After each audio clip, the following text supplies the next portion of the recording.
Alaykum. Hammalar chiqibsizlar. Zerikib qolmadinglarmi?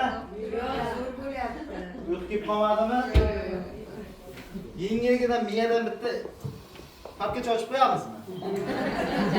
Ha? Bo'pti. Bitta qo'yib beraman. Aniq papkachalar. Bittasi bir o'zbek bozorga olib chiqib eshagini sotmoqchi bo'libdi. Eshak, bilasiz. Eshak sotmoqchi bo'libdi. Xaridor bir yevrey kelib qoldi. Bir yevrey kelib, eshaging qancha? 50 dollar. Nu, davay men nima qilaman? Endi ularda anaqa eshak birdan bozorga olib chiqib ekan, e'lon bilan chiqqanda bo'ldi, men sen pulni to'lagan, erta eshagini olib kelaman. Pulni berib olgan. Ertasi kuni yevrey kelyapti. Boyagi odam o'tiribdi. O'zbek borib qarasa, anaqada og'ilxonada eshak o'lib qolgan. Keyin pulni ishlatib olgan. Yevrey kelgan ertasi kuni qani meni eshagim desa, bilasanmi deb, eshaging o'lib qolibdi debdi. Meni nima qiziqtiradi? Pulni qaytar bo'lmasa debdi. Pulingni ishlatib qo'ydi. Bo'lmasa eshakni ber debdi. Eshak o'lib qolgan. O'ligini ber bo'lmasa debdi. Bo'pti. Olib borib o'ligini berib yubordi. O'zbek hayron, o'lik eshak nima qiladi? Bu shunday bo'lmasa. O'lik nima qiladi? O'ylabdi, u mumkin o'ylabdi, hech javobini topolmadi. Esidan chiqib ketdi. Oradan bir oy vaqt o'tib, to'satdan boyagi yevreyni ko'chada ko'rib qoldi. Shu nima qildi? Men o'lik eshakni olib desa, men o'lik eshakdan 500 dollar ishladim. Qanday desa,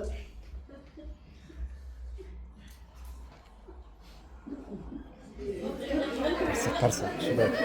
Men laqlarga qo'ydim. Kim 2 dollarga eshak yutib olishni xohlasa deb 500 ta lotereya qo'ydim degan. 500 dollar 2 dollardan o'ynaganmi? 1000 dollar bo'lganmi? Yo'q, men adashdim. 998 dollar ishladim degan. Keyin 1000 dollar bo'lganmi pul? Keyin u nima qilgan? Echon kim yutdi eshak? Ha, bittasi yutdi. U eshak o'lik qanaqa yutdi desa, u eshak o'lgani uchun men 2 dollar pulni qaytarib berdim.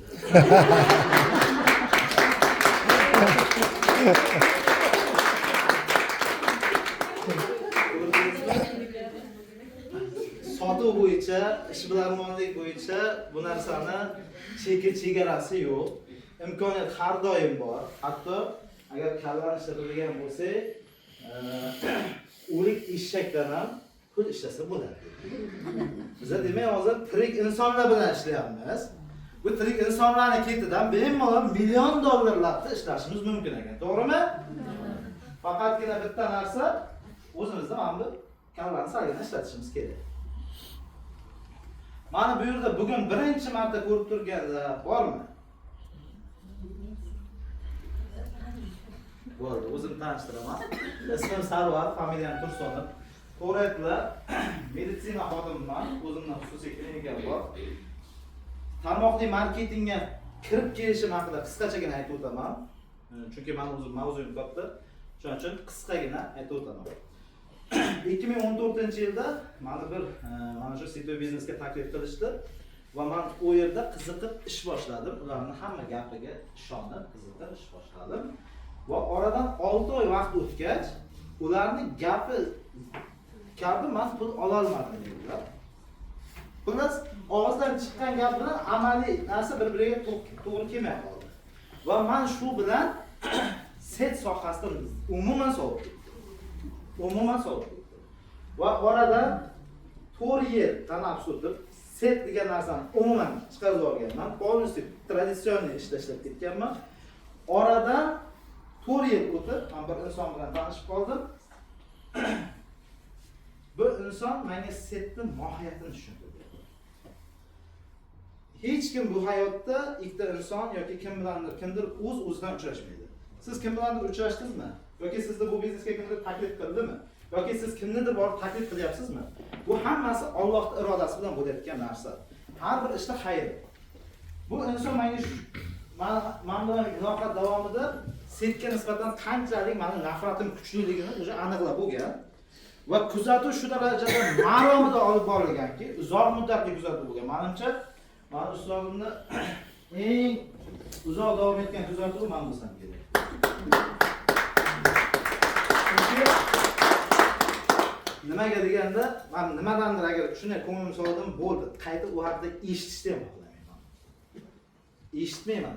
Miyamni o'sha narsaga vaqtini aniq ajratib kelmayman. Bu inson menga nima qildi? Umuman set haqida gapirmadi.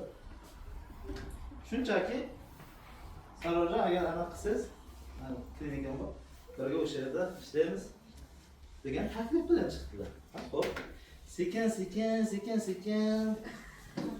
tortib olingan ekanda keyin tushunsam. Hali qushlarni mana nimaga qafasga tushirish uchun donni oz-ozdan berib keladimi? Mana. Xuddi ana shu singari setni tarmoqda yengilgina aniq qilmasdan, chunki menda qanchalik nafrat kuchliligini bildi o'sha. Agar priyamay taklif qilinganda bo'ldi, u odam bilan aloqam uzilib ketardi. Shunaqa shu orqali bu inson hozir mana shu yerda o'tiribdilar, bu Uchqun Tursunov. Shu kompaniyaning birinchi qanot boshini qo'ygan inson. Mana shu setda juda ham ko'p tajribaga ega. Mana shu inson orqali men setni mohiyatini tushunganman. O'sha vaqtda tushunmaganman. Keyinchalik mana shu bundan oldin bitta kompaniyada birga ishladik. Bundan keyin mana shu onlayn laboratoriyada ishlaganimizda o'sha ko'ryapmiz, o'qiyapmiz, tushunyapmiz.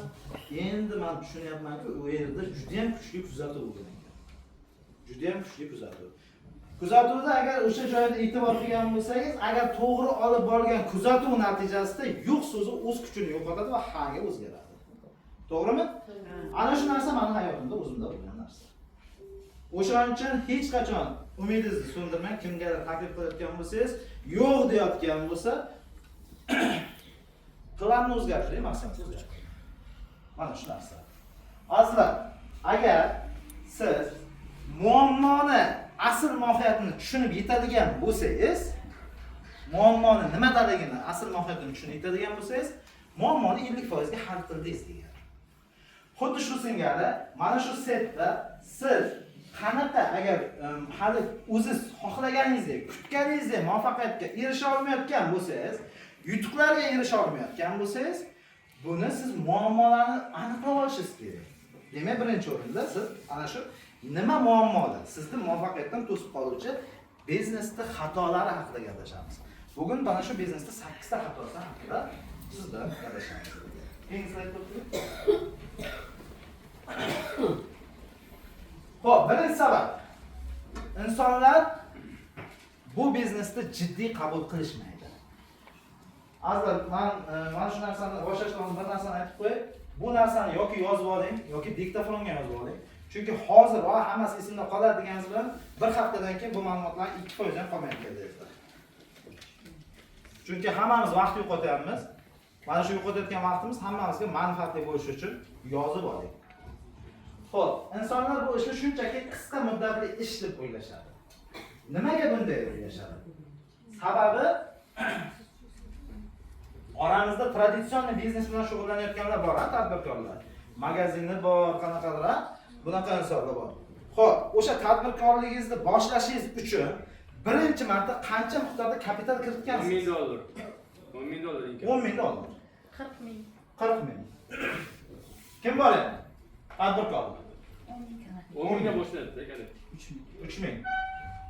20,000. 400,000. 12 million. 12 million. Ko'ryapsizlar?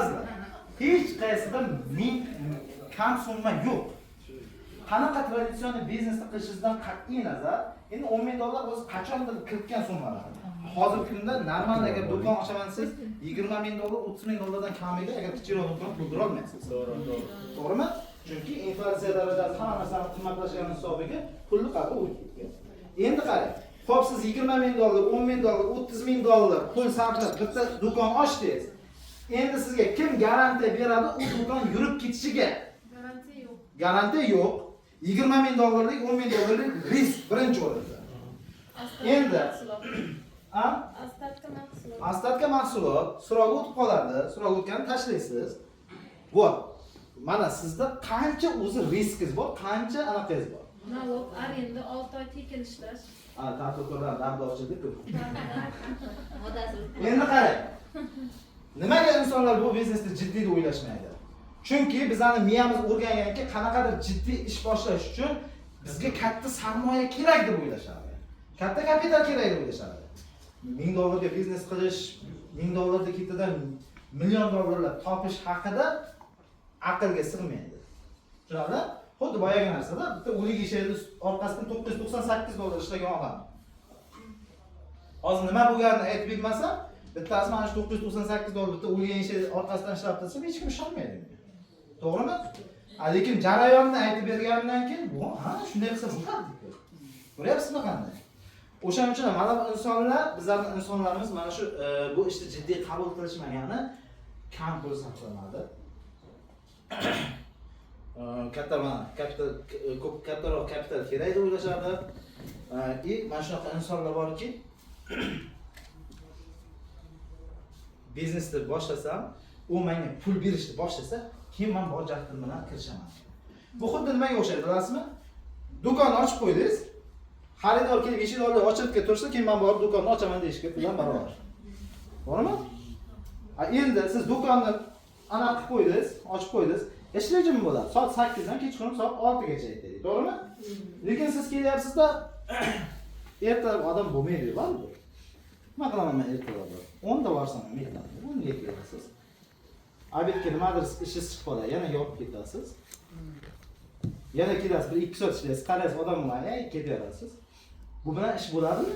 Yo'q. Yo'q, bo'lmaydi. Siz issiq, sovuq hammasi ishlash. Siz klientni jalb qilish uchun erta sahardan kelasiz, hamma joy toza ozoda yaltiratib qo'yasiz, klientni ko'zini o'ynatish uchun, uni nimaga jalb qilish uchun, to'g'rimi? Butun kuningizni sarflaysiz. Ba'zida bitta klient kirmagan kunlar bo'ladi do'konda. To'g'rimi? Lekin siz to'xtamaysiz. Nimaga? Chunki u yerda $20,000 pulingizni tiqib qo'yibsiz-da. Jon achiydi unga. Mana bu yerda $1000 kiritganingizdan keyin bo'lsa bo'lar ekan, bo'lmasa bo'lmas ekan. Ana shu meni eng katta xato meni bo'ladi. O'shaning uchun ham sizni muvaffaqiyatsizlikka yetaklaydigan eng asosiy narsa. Bu ishni boshladingizmi, jiddiy ish sifatida qarashingiz kerak bo'ladi. Siz agar biznesga jiddiy qarasangizgina, ish sizga jiddiy qaraydi. Keyingi slayd. Xo'p, ikkinchi savolimiz. Samimiy, ya'ni ikkilanishlar.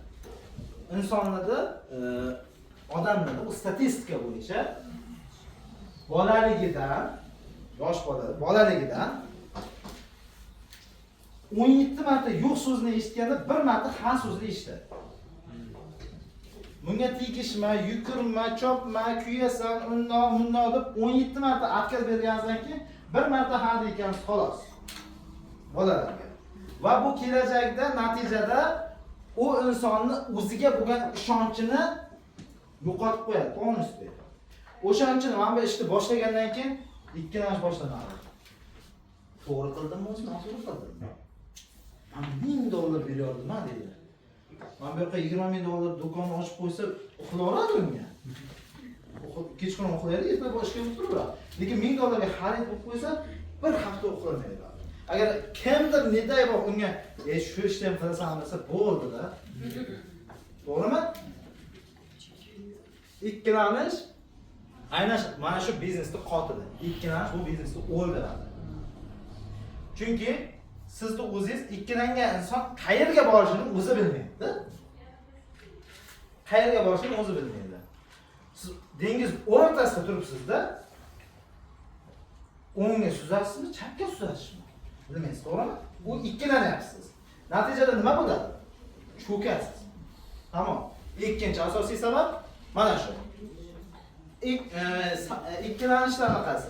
Orzusiz insonlardan uzoqlashish.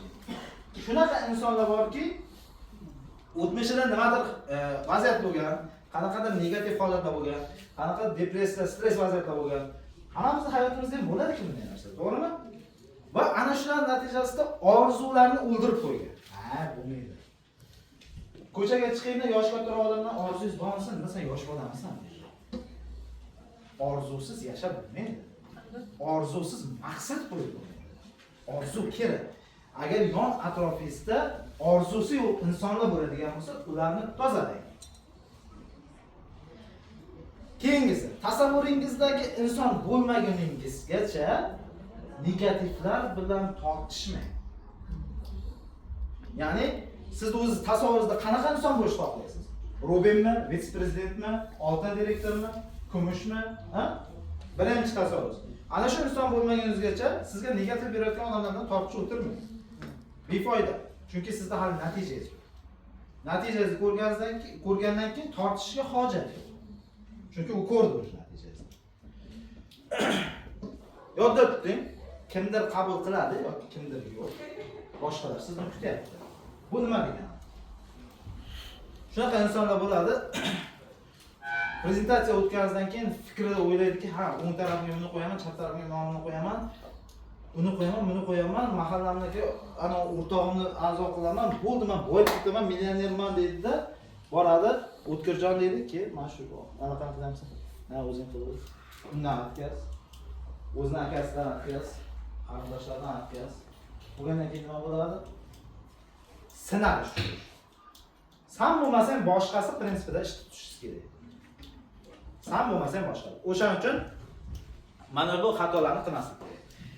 Keyingisi, hech kimda 100% omadli urinish yo'q.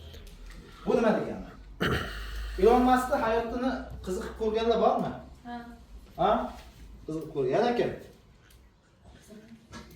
O nimaligini bildingizmi?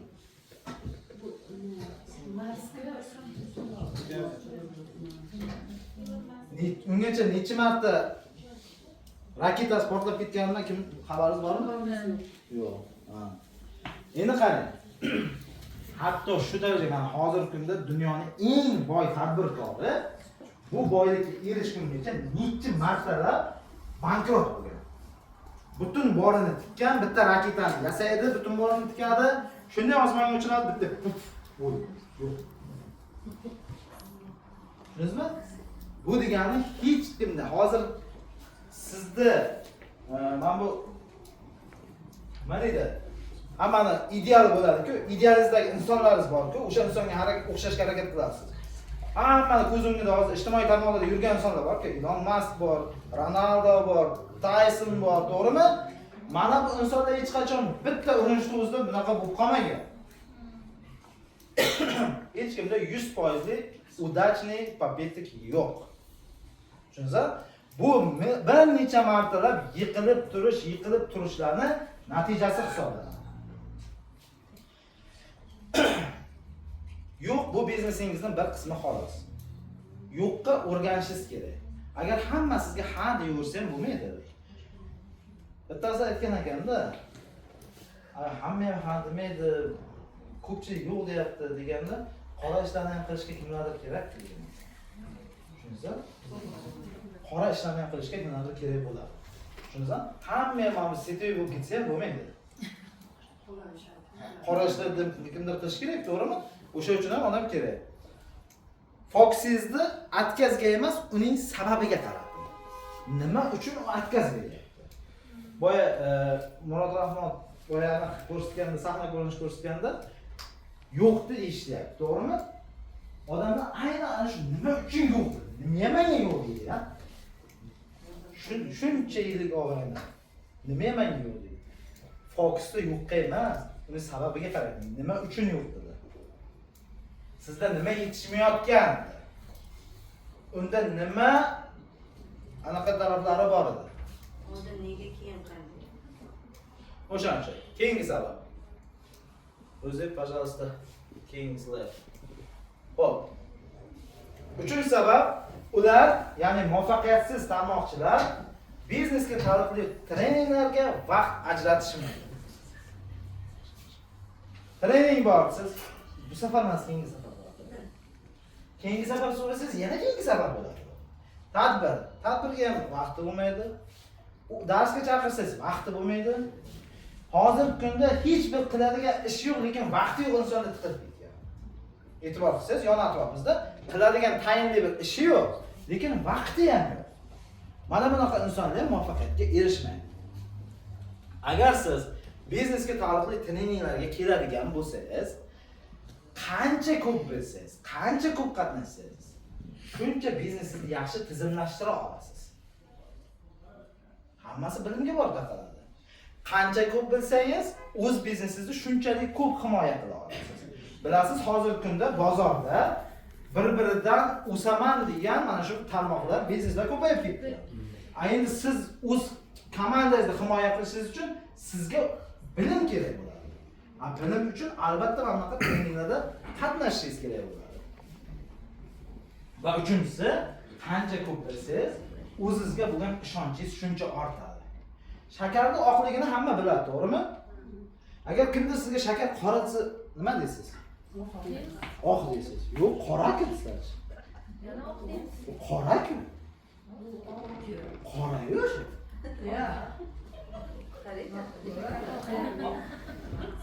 Chunki siz oqligini bilasiz. Hozir mana bu tortishuvimiz soatlar davom etishi mumkin va oxirida janjalga aylanishi mumkin. To'g'rimi? Agar siz o'zingizning qilayotgan ishingizga bilimingiz yetarli bo'lsa, qilayotgan ishingizga uverin bo'ladigan bo'lsangiz, o'zingizga bo'lgan ishonchingiz ham ortadi. Agar o'ziga bo'lgan ishonchi bor odamga yo'q so'zini eshitish ham kamdan kam bo'ladi. Tushundingizmi? O'ziga, masalan, mana uzoqdan kelganlar bor, to'g'rimi? Taksiga chiqdingiz. Taksi o'ziga uverinda, siz shuni ham minyapsiz, kelyapsiz. Hayotingizni unga topshiryapsiz, buni olib qarasa. O'tirsada, "Opa, men bu yerda qizilga o'tladimmi, yashilga o'tladimmi?" desa.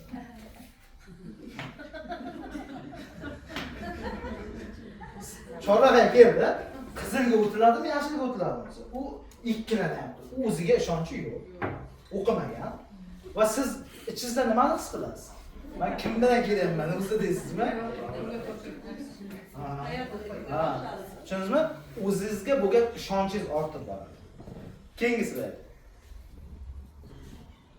To'rtinchi sabab, ular, ya'ni muvaffaqiyatsiz tarmoqchilar bu biznes orqali juda tez boyib ketadi. Chunki prezentatsiya o'tilganda shu darajaga biznes ko'tarib ko'rsatiladi. Endi bu qonuni shunday. U xuddiki bir oyda ichida butun shahrdagi hamma insonlarni orqasidan ergashtirib, o'zi $1 million ga ega bo'ladigan insondek o'zini his qiladi-da. Lekin bir oy yo'lda eshitgandan keyin bari biznesingiz. Sher bo'lib kirib kelar, mushuk bo'lib chiqib. Sher bo'lib kirib kelar, mushuk bo'lib chiqib ketadi. Xuddi shunday. Bu tizim aniq boyish tizimi, lekin tez boyish tizimi emas. Lekin traditsion biznesda o'zi boyish tizimining o'zi yo'q. U yerda siz har doim ishchisiz. Agar siz juda katta ishlamay yuraman deydigan bo'lsangiz, juda katta sarmoya, juda katta kapital, juda ham katta sizga tajriba kerak bo'ladi. Traditsion biznesda agar bunaqa tizimni quraman deydigan bo'lsangiz. O'shaning uchun bu biznesda hech qachon tez boyishni planlashtirib qo'ymaydi. Fermer ekkan hosilini, ekkan urug'ini natijasini kuzda teradi. Boshqa faslda emas. Bahorda ekadi, natijasini kuzda oladi. Nima uchun? Bahorda ekanda bir oydan keyin kartoshkani ko'rib, bo'lmabdi endi. Lekin vaqti bor-da unda.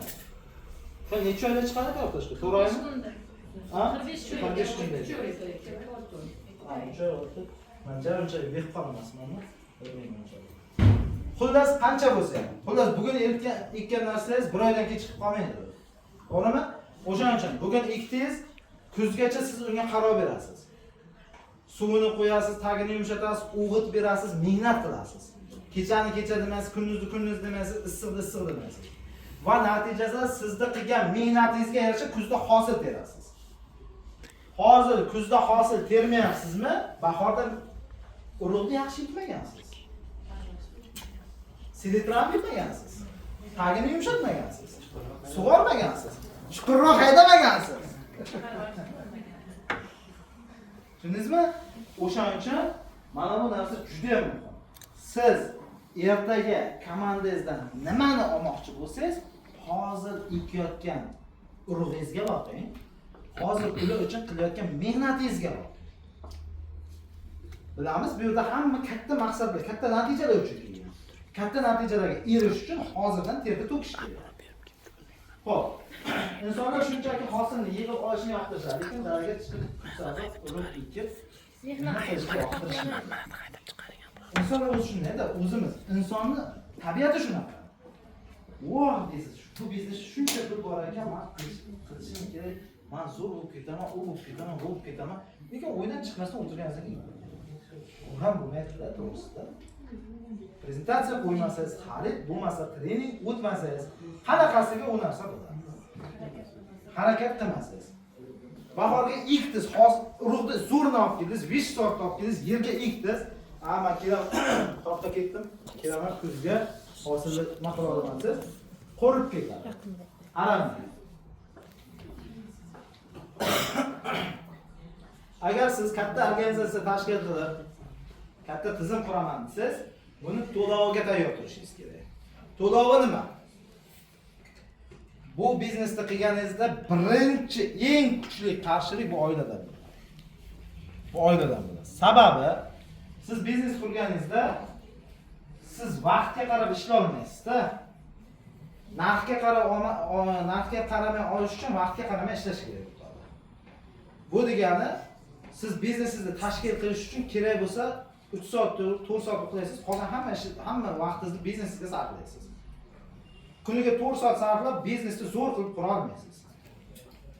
Hatto mana shu Elon Musk ham Tesla zavodini qurganda kechqurun 2 soat uxlar ekan. Ito zavodda qolib. Zavoddan ketmay o'sha yerda 2 soatlab uxlar ekan. 2 soat uxlar ekan, 22 soat yash. Tushunyapsizmi? Endi tasavvur qilib ko'ring. Bu qanchalik nagruzka. Hozir kim 10 soat ishlayapti mana shu ishda kun bo'yicha?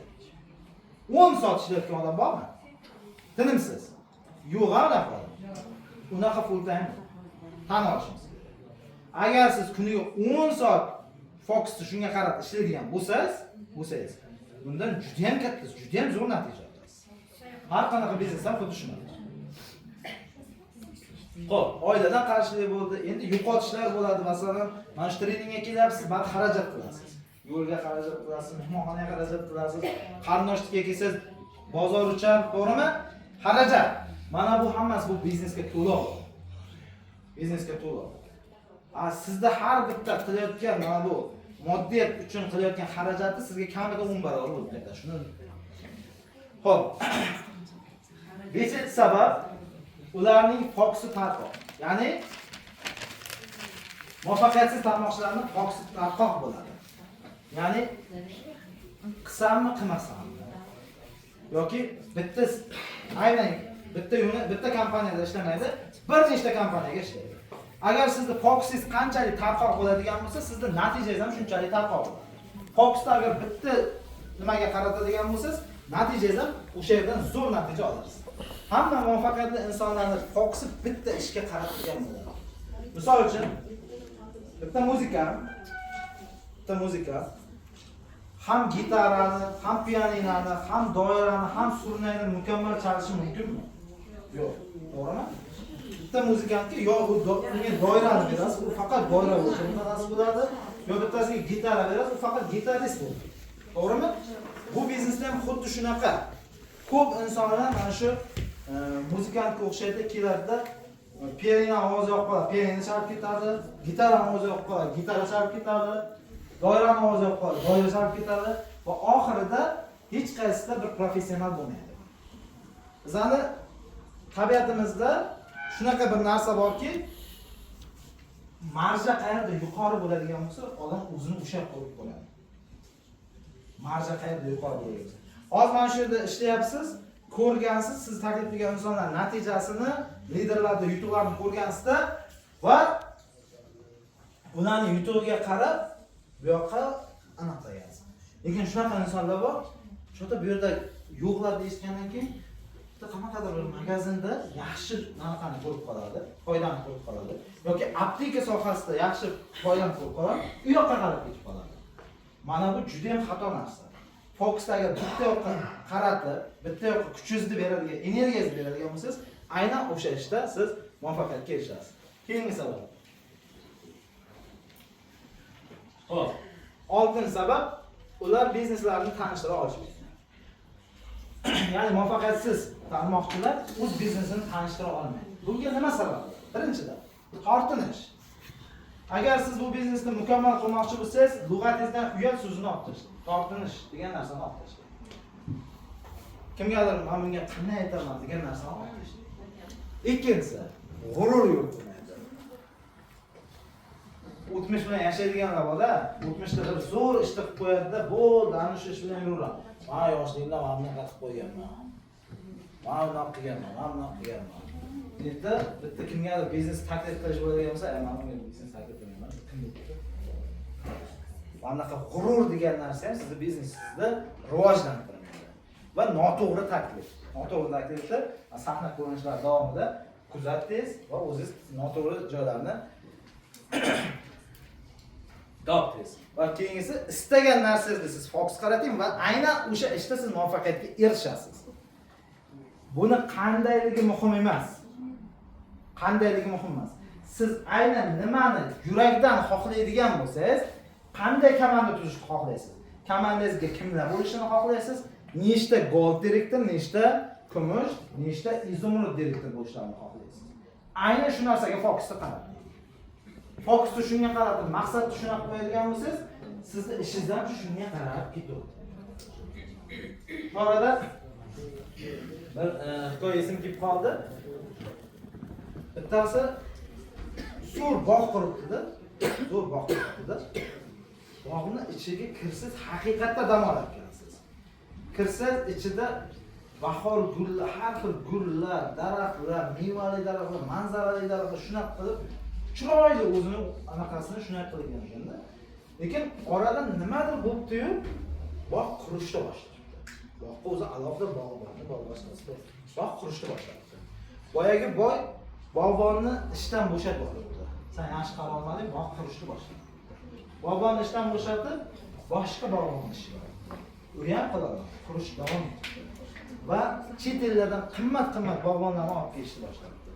Ular ham qurishni to'xtata olmadi. Va oxir-oqibatda o'ydagi butun ko'kazorlar bog' butunlay qurib bitdi. Va u odam o'sha o'yni sotib boshqa joyga ko'chib ketishga majbur bo'ldi. Oradan yillar o'tib, 4-5 yillar o'tib, yana o'sha joyga qadam ranjida qilibdi, qarasa, boya sotib olgan joyi undan-da go'zal, undan ham odamni umasini tortadigan bo'lib, bejirim bo'lib turgan. Borib darvozasini taqillatib, uy egasini chaqiribdi. Ey inson, men shu yerda yashardim. Men shuncha shunaqa bog' qilgandim. Lekin nima bo'ldi-yu, men shu bog' qurish davom etdi. Men nima qilmadim, baribir men shu qurishni to'xtata olmadim.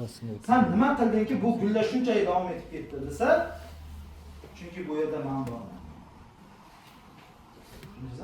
Mana bu biznesda ham siz borsiz. Siz borsiz. Men borman. Men bo'lganim uchun ham mana shu biznesni o'ylash kerak.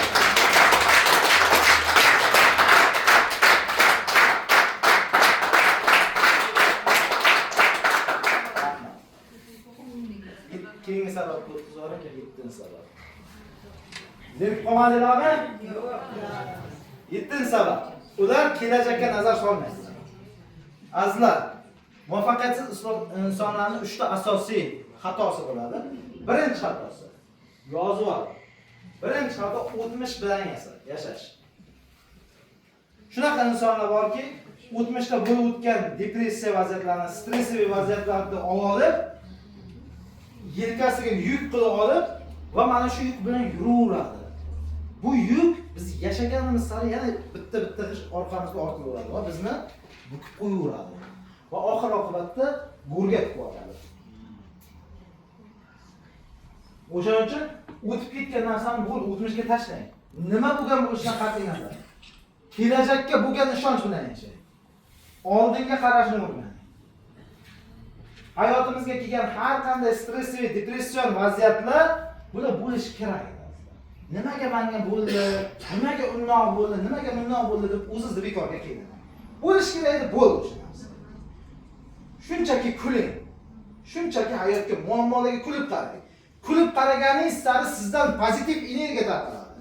Pozitiv energiyangiz qanchalik ko'paygan sari sizda muammolar kamayadi. E'tibor qilganmisiz? Bir kez qo'sha kelar ekan. Erim avariya bo'ldi. Bundan keyin balam kasal bo'ldi. Bundan keyin undoq bo'ldi. Nimaga? Muammo ketidan nimaga muammo kelyapti? Muammo kelsa, "Voh, nima menga undoq bo'ldi?" deb boshim changallab o'tiradi. Bitta muammo keldimi? Alhamdulillah. Bo'ldi. Jonga ziyon yetmadi-yu. To'g'rimi? Alloh har bittasiga qanday muammo berganda, bu sizga bir sinov bu. Jonga ziyon yetmadim, bo'ldi. Zo'r-ku. Qolgani hammasi topiladigan narsa. Ikkinchisi, bugungi kunga shukr qilmaslik. Bugungi kunga shukr qilmaslik.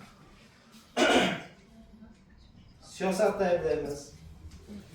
Aqlayni ayblaymiz. Turmush o'rtoqda ayblaymiz. Ota-onamizda ayblaymiz. Kimni nimani ayblaymiz-da? Lekin tasavvur qiling. Yozishga qo'lingiz bor. Ruchkani mahkam ushlab turibdi. Ana bitta barmoq sanganda bilganman, bitta ruchkani ushlash qadri qancha deydi. Prezentatsiya o'tganman, ruchkani ushlolmasdan. O'shaning uchun ko'zimiz ko'rib turibdimi? Meni ko'ryapsizmi?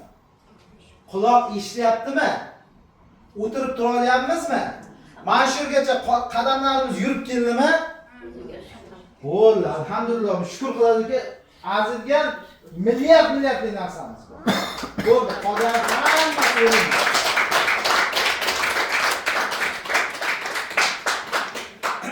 Uchinchi xatosi kelajakdan xavotir yoki umuman kelajak haqida o'ylamaydi. Boyagi narsada o'tmish bilan yashayveradi, bu yoqqa qaramaydi. Endi qarangda. Haydovchi, shofyorlar bor oramizda. Ha? Faqat Bakoga qarab yursa, Bakoga qarab. Bakoga qarasa, zarmini oynasiga qarasa, bu Bakoga qarasa-da, oldiga qaramasa, nima bo'ladi? Avariya bo'ladi. Haq deb bo'ladi. To'g'rimi? O'ylang orqaga, bitta nazar tashlang, bo'ldi, oldinga qarab ketavering. Tushunarlimi? Fokus qiling. 6 oydan keyin komandangiz qay holatda bo'ladi? Siz qaysi nuqtada bo'lasiz? Kerak bo'lsa 100 yillik umrni plan qiling. Men 6 oydan keyin men bu nuqtada bo'laman. Meni komandamdagi mana bu inson mana bu nuqtada bo'ladi. Mana bu inson mana bu nuqtada bo'ladi. Lekin komandangizlarga o'sha ishongan odamlaringiz chiqaravermaydi. Tushunarli? Bu juda muhim. Hayotingizni planlashtiring, hayotingiz o'shanga qarab ketadi. Men ham buni yaqinda o'rgandim. Endi shuni planlashtirib yozyapman shu narsani. Lekin oldin faqat xayolda qilardim. Hozir qarasam o'sha xayoldagi narsani daraja bo'lgan ekanda. O'shaning uchun lekin agar uni yozadigan bo'lsangiz, o'sha narsa tezroq ketadi. Sizning kelajakdagi moliyaviy holatingiz bundan bir necha oydan qilgan ishlaringizga bog'liq bo'ladi. Endi qarang o'rtoqlar. Bugun treningga keldik. Bugun erta treningimiz bor. O'qiyapmiz, yozyapmiz. Kimdir aytayapti, "O'xo, shuncha narsani o'rgandim." Kimdir aytayapti, boshim og'rib ketdi, uyqularga qachon tugaykan, ha? Tugasa botib ketdimiz, izmalanib. Kimdir shunaqa? To'g'rimi? Mana shu necha kishi bor? 50-60 kishi bo'ladigan bo'lsa, hozir mana shu o'tilayotgan trening 60 kishiga bir xilda ta'sir qilmaydi. Oradan 2 ta, 3 ta, 5 ta, balki 10 ta. Ana shu 10 kishi muvaffaqiyatga erishib ketadi, qolganlar yana shu turish yuradi. Nimaga? Chunki ular shunchaki keladi ketadi. Mana bu hozir olgan narsalaringizni erta amaliyotga qo'llamaydigan bo'lsangiz, bu ham sizga foyda. Va sizni ertaga bu yerdan chiqib qiladigan qadamingiz bundan 6 oy keyingi moliyaviy holatingizni belgilab beradi. Tushunarlimi? Keyingi savol. Muvaffaqiyatsizlikka uchragan odamlar hech qanday tasavvurga ega emaslar. Hech qanday tasavvur yo'q bularga. Tasavvur qayerdan keladi? Xayolga qayerdan keladi? Xo'p, ongosiga Orzudan, katta maqsaddan keladi. Bekorchilikdan. Bekorchilikda faqat tasavvur qilib orzu qilib o'tiraveramiz. Muvaffaqiyatsizlik bekorchilik. hammangiz videoga olyapsiz-ku. Mana shu telefonda. 30 yil oldin qo'limizda bormidi shu? Bitta telefonni ichida hamma narsa bo'ladi. Kerak bo'lsa televizorga qaramay qo'yasan, internet, Wi-Fi simsiz bo'ladi. O'zing Amerikaniki og'ayning bilan ko'rishib gaplashib olasan desa, o'sha 30 yil oldin eshitgansiz, nima degansiz? Bor edi. Ishonmagansiz. Ko'pchilik ishonmasdi. Knopka telefon bor edi u vaqtda. 20 yil oldin Wi-Fi oladi deb ikki port bo'lardi, knopkali telefon bo'lardi, uni ikki port bo'lardi. Telefonni bir-biriga qapishtirib o'tirardi, bitta uni necha kilovatli anaqa kilobaytlik rasmni o'tkazish uchun. To'g'rimi? Undan keyin Bluetooth bo'ldi. Undan keyin Wi-Fi, to'g'rimi? Demak, nima? Rivojlanish bo'lyapti-ku. Lekin siz o'sha 30 yil oldin hozirgi holatni tasavvur qila olmagansiz-ku. To'g'rimi? Mani savolim, tasavvur qayerdan keladi? Tasavvur auradan keladi. Hozir siz bu yerda yangi tasavvurlarga ega bo'lyapsiz. Safar qilishdan keladi tasavvur. Qishloqdan chiqmay o'tiraversangiz, tasavvur keladimi? yo'q. Yo'q. Rivojlanish qayerdan kelyapti? O'zbekiston nimaga Yevropalashib ketdi? Sayohatlar tufayli, seriallar tufayli, Yevropaga chiqishlar tufayli, to'g'rimi? Transport tufayli. Nima uchun o'sha yangilikni qaysi daraja o'rganyapsiz-da, olib kelib o'zingizga tatbiq qilyapsiz. To'g'rimi? Xuddi shu singari tasavvurni kengaytirish uchun nima qilish kerak ekan? Sayohatlarga chiqish kerak ekan, treninglarga qatnashish kerak ekan, mana bunaqa aurangizni yangilab turish kerak ekan. Muvaffaqiyatsizlik ham endi yuqumli bo'ladi o'rtoqlar. Siz agar muvaffaqiyatli bo'lishni istasangiz, muvaffaqiyatsiz odamlarning yonida bo'lmang. Aurangizga muvaffaqiyatli insonlarning yonida ko'proq bo'lavering, ular muvaffaqiyati sizga baribir yutadi. Bugun bo'lmasa erta, erta bo'lmasa indin bo'lmasa undan keyin. Ammo aniq yuqadi. Tushunamda? 4 ta axloqi buzuqlikka qo'shiladigan bo'lsa, 5-inchisi siz bo'lasiz. 4 ta millionerga qo'shiladigan bo'lsa, 5-millioner siz bo'lasiz. 4 taga sertifikatga qo'shiladigan bo'lsa, 5-sertifikatni zo'ri siz bo'lasiz.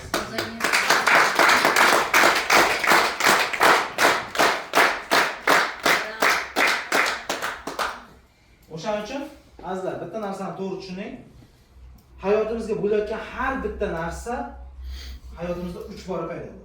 Demak, birinchisi xayolda, ikkinchisi qog'ozda, uchinchisi real hayotda. Hayol qilasiz, orzungiz bor, orzungiz, gelik oladi, qop-qora. Orzu. Endi siz uni maqsad qilib yozasiz uni. Masalan, 2025-yil menga shuna bo'lishi kerakki, 2025-yil mana shu sanada mana shunaqa modeldagi rangi mana bunaqa bo'lgan, men gelik o'zim uchun olaman. Desangiz, bu o'sha qog'ozga ko'chirdi. Ana u narsa endi real hayotga ko'chishi osonroq. Shu paytgacha bo'lgan narsalar, hatto samolyot nechinchi yil paydo bo'lgan? Kim biladi? 1920 nechinchi yilda? 20-nechinchi yil samolyot bormi? Bor edi. Birinchi uchib o'tgan. Okeanda birinchi. Xullas, aniqini men bilmayman.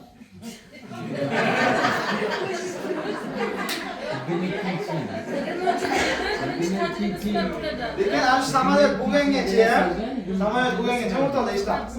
Mana shu samolyot bo'lgangacha bitta qanotli qushda, temir qanotli qushda odamlar chiqadi, bu yoqdan bu yoqqa uchib boradi desa, odamlar ishonmagan shu narsaga. Uni kimdir xayol qildi, kimdir qog'ozga chizma qildi, kimdir uni yaratdi. Har bitta narsa hayotimizda bugun isbozil, mana bu televizor, mana bu kolonka, mana bu telefon, bular hammasi qachonlardir kimlarning xayolidagi narsa edi. Endi 5 yil 10 yil ichida odamlarning o'ziga texnika kerak bo'lmaydi.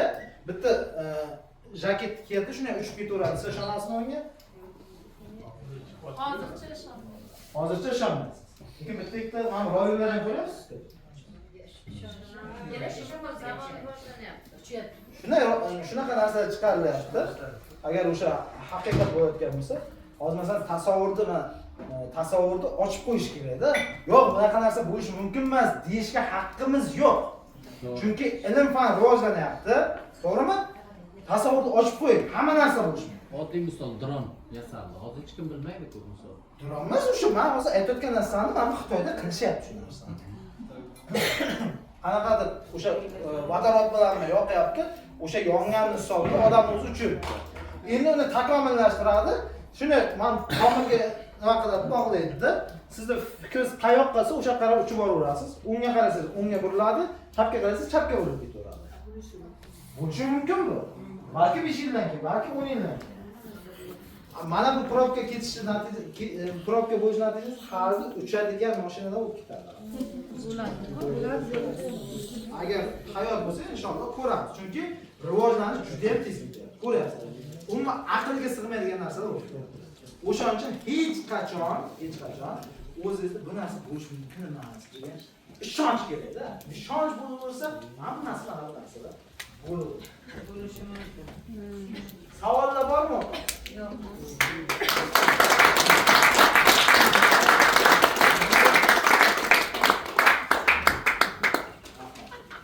Mavzu oxirida men sizlarga bitta recha aytib beraman.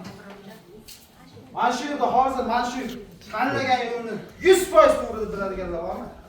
Bor. Men aytganman-ki hamma ko'tarmaydi. Nima hamma ko'tarmaydi? Yana 3 kishi ko'taradi. Birinchi o'rinda o'zingizning shaxsiy fikringiz bo'lsin. Shaxsiy fikr deganda mana shu yerda 50 kishi, 49 kishi boshqa narsani aytsam, siz o'z shaxsiy fikringizni aytadigan bo'lasiz. Men yuqoridagi gaplarga qo'shilaman degan narsa bo'lishi kerak. Bilaman, zerikdingiz, charchadingiz, toliqdingiz. Mayli, mana shu bitta hikoyani aytib ketdik. Nima aytmasam bo'lmaydi. Chunki o'zimga juda ham kuch bergan bu narsa. O'zbekiston markasini kim yozgan? Abdulloyev. Xuddi shunaqa Turkiyani Mehmet Akif degan anaqasi bor, yozuvchisi. Turkiya markasini yozgan. Eshitganmisiz? Eshitgansiz. Ana shu inson bir kuni masjidga boradi va bir masjidda qarasa, bir inson xun-xun yig'layotgan. Xun-xun yig'layotgan. Ana shu inson bir ko'radi, indamaydi, ikki ko'radi, uchinchi safar oxiri bo'lmaydi, ko'ngli bo'lmasdan oxir so'raydi. Ey, birodar, 3 martadan buyon ko'raman, masjidga kelasan, faqat xunlab yig'laysan. 3 martadan buyon ko'raman, hech ko'nglim bo'lmadi. Nima bo'ldi o'zi? Nima biror yordam kerakmi? Deganda u inson aytdi. Men dedi, Sulton Ahmed Sultan Süleyman. Yo'q. Xudo qo'shani. Men dedi, mingboshchi edim dedi. Mingbosh bilasizlar nima? 1000 ta askarning boshi. 1000 ta askar mingboshchi edim dedi. Men mingboshligim uchun dedi. Mingboshligim uchun oilamga vaqtida vaqt ajrata olmaganman. Oilam bor, bola chaqam bor, oilamga bora olmasdim. Men mingbosh edim, men askar edim dedi. Va men Abdulhamid, Sulton Abdulhamid. Va men Sulton Abdulhamidning oldiga chiqib, podshohim menga meni vazifamdan ozod qilsangiz deb oldiga chiqdim dedi. Va u inson indamadi va javob bermadi. Men shu tariqa keyingi safar yana oldiga chiqdim. Meni vazifamdan ozod qiling deb chiqdi. Lekin baribir ozod qilmadi. Lekin oiladan bu yoqda bo'laveradi. Siz oilangizga ahvolga bo'ladi. Yo'q, bo'ladi-yu. Oxiri Sulton shaharga chiqqan paytda oldiga chiqadi, deb podshohim ruxsat bering, men baribir ketmasam bo'lmaydi, oilam anaqa ahvolda jaryon qilsa ketib qoldi.